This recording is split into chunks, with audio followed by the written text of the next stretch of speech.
Yes, exactly. Now, they're feeling at the end of the line. And actually, they are. For nearly 40 years, the people of Colne in Lancashire have been unable to travel any further east by train.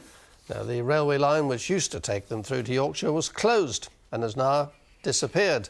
But there is a growing campaign to reopen the track, known as the Missing Link. Eleanor Moritz reports. Passengers like this are passionate about their trains, but here at an unmanned Colne station, they only go in one direction and only once an hour.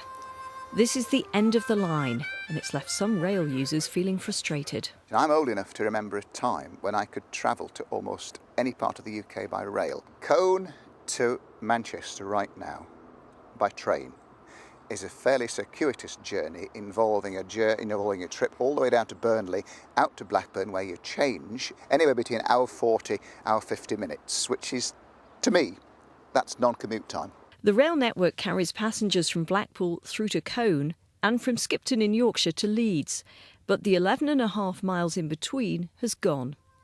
In its heyday, Colne station was a busy passenger thoroughfare, and this was the last train to run out of there to Yorkshire. The line was closed in 1970 because it wasn't making money. Other stations along the route, like this one at Earby, also disappeared. And look at it now. This is where Earby station stood, and this footpath was the railway line. As long as the campaign to reopen it goes on, it's been agreed that the route into Yorkshire should be protected from future building work. Now that keeps alive any dreams of trains running here again one day.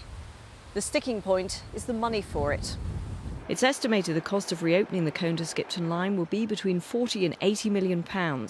Network Rail say they certainly don't have the money for it. Simply because the next business plan, our 5-year strategic business plan, doesn't include the scheme, and we don't have all the money for all the things that are in that plan anyway.